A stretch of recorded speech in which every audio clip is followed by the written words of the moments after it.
واحد ملک دنیا میں اسلام کے نام پہ بنا تھا پاکستان. کوئی اور ملک اسلام کے نام پہ نہیں بنا.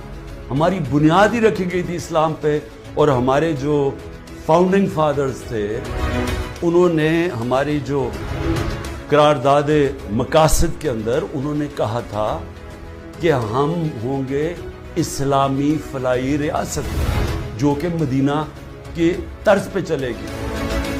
ہم جو آج جدھر جا کے کھڑے ہو گئے، کیا مجھے بتاؤ کہ ہمیں اندازہ ہے کہ ہم اپنے ملک کو کتنا نقصان پہنچا رہے ہیں؟ کیونکہ جو قومیں ہیں معاشی طور پہ بعد میں مرتی ہیں، پہلے اخلاقی تباہی ہوتی ہے قوم کی.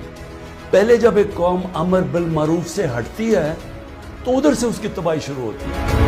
اور جب ان کی بنیاد رکھی جاتی ہے عظیم قوموں کی، تو وہ مدینہ کی ریاست